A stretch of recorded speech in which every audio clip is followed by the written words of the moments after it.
সম্পাদক আজকে 14 বছর যে বুকে ব্যথা নিয়ে বেড়াচ্ছে আমার ভাইকে খুনি, সিরিয়াল খুনি শেখ হাসিনা জেলখানায় ঢুকে নিজ হাতে জবাই করে হত্যা করেছিল। সেই কথা বলতে পারিনি, আমার ভাইয়ের নাম উচ্চারণ করতে পারিনি। প্রেস ক্লাবকে সহ মুখে চোখে কালো কাপড় বেঁধে দেওয়া হয়েছিল।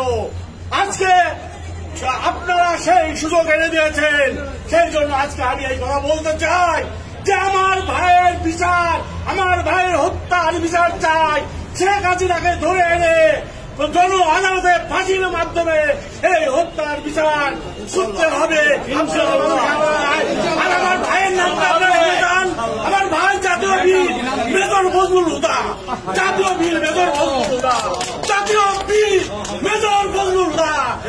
মুক্তির মহান দিবস ঐতিহাসিক 15ই আগস্ট, মুক্তির মহান দিবস ঐতিহাসিক 5ই আগস্ট, 2টা আগস্ট আমরা পেয়েছি। লাল আগস্ট জিন্দাবাদ।